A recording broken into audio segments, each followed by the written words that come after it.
ang nakakatakot na kwento sa likod ng Star Mall Alabang. Lumaki ako sa Alabang, malapit sa Metropolis Mall. Alam naman ng marami na dati raw sementeryo ang kinatatayuan ng mall na yon. At dahil doon, hindi na rin nakakapagtaka kung may mga nakakakilabot na kwento tungkol dito. May isang kaibigan ako na nakaranas ng kakaibang pangyayari doon. May project kasi sila sa school, isang movie analysis. At dahil malapit lang ang Metropolis Mall, naisipan niyang doon na lang manood. Ang mas matindi pa, last full show ang napili niyang oras at siya lang mag-isa. Pagdating niya sa sinehan, madilim na at nagsisimula na ang palabas.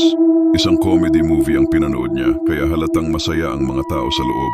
Natawa rin siya habang nakikisabay at napansin niya na halos wala na siyang maupuan dahil para bang puno ang loob ng sinehan, parang ang daming nanonood. Pero nang matapos ang pelikula at biglang bumukas ang ilaw, halos mahulog siya sa kinaupuan niya. Dahil ang inaakala niyang puno ng tao kanina, iilan lang pala sila, wala pa sa 10. Kinilabutan siya ng husto. Hindi na niya inantay ang iba, tumakbo agad siya pauwi. At mula noon, hindi na siya muling nanood ng sine sa Metropolis Mall.